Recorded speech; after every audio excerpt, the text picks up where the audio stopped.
Picture this. I am standing at the edge of my own life, peering into a mirror that is just a little too polished, a little too perfect. My name is Isabelle. I am 32. For the past 6 years, I have been building a life with Lucas, my husband. He is 35, a marketing executive who walks into any room as if he owns it. His charm is sharp and his tailored suits are perfect. That grin of his could sell ice to a snowman, and it has worked on me more times than I can count. Our marriage is like a well-worn sweater, comfortable and familiar. Yet sometimes I wonder if the threads are starting to fray. Lucas is always chasing the next big deal, the next win, and I am often left sifting through the quiet moments, craving a spark that does not come from a calendar reminder. We live in a cozy suburban home in Boulder, Colorado. The mountains loom in the distance like silent promises of adventure I have yet to reach. Lucas has his crew, his college friends who are as much a part of his life as I am. There is Brandon, 34, a gym enthusiast whose laughter shakes the walls, always spinning stories that are half truth and half bravado. Then there is Ian, 33, a software engineer quiet as a shadow.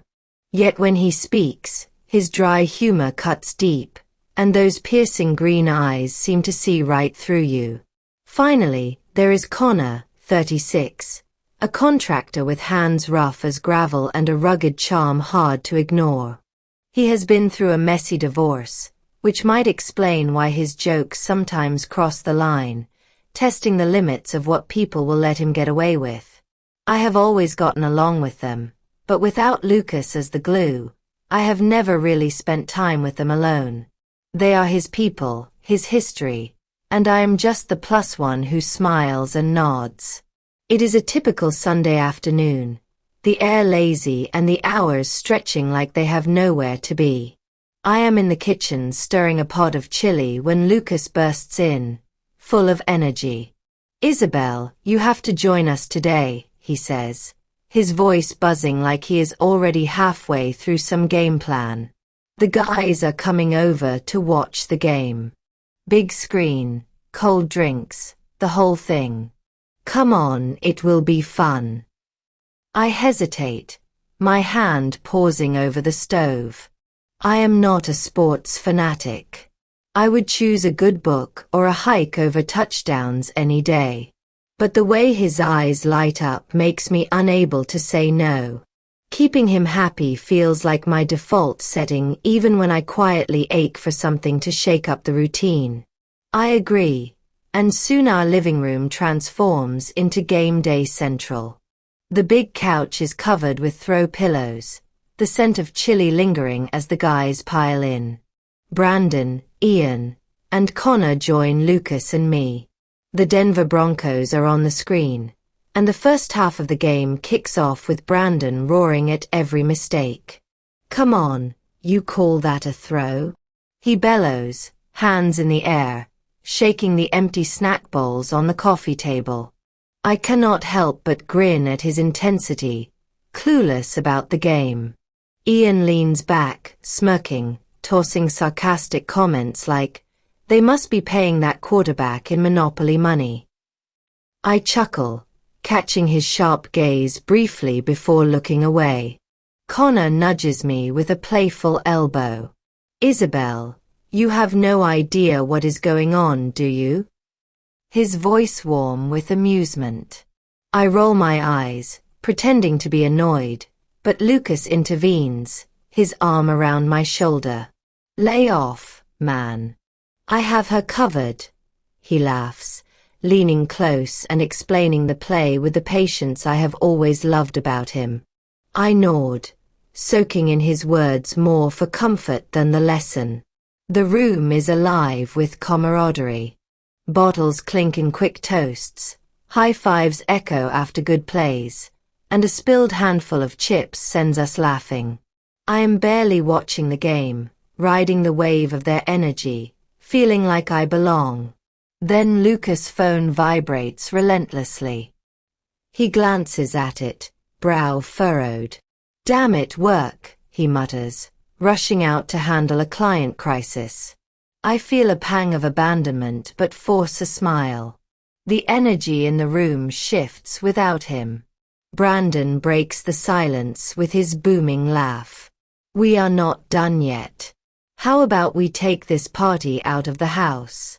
There is a spot just outside town, Rusty's Tavern. Cold drinks, good music. What do you say, Isabelle?"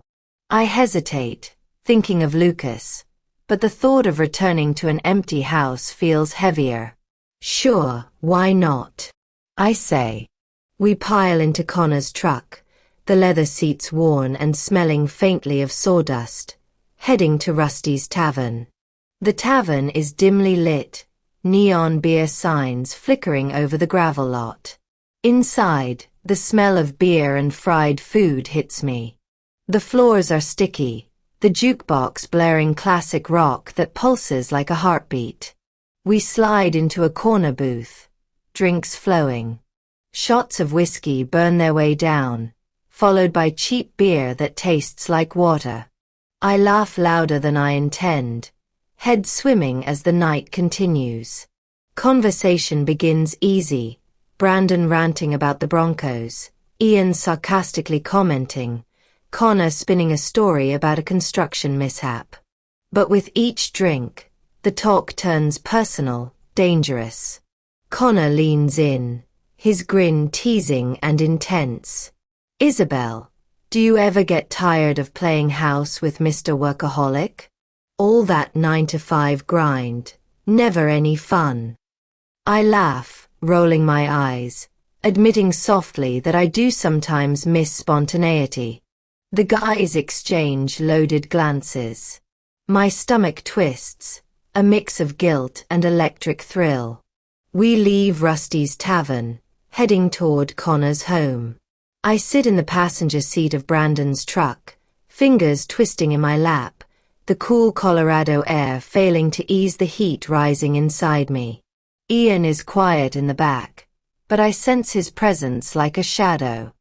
At Connor's, a small bachelor pad, the living room is cluttered, furniture mismatched, and the air thick with stale beer. Connor pours whiskey into mismatched glasses.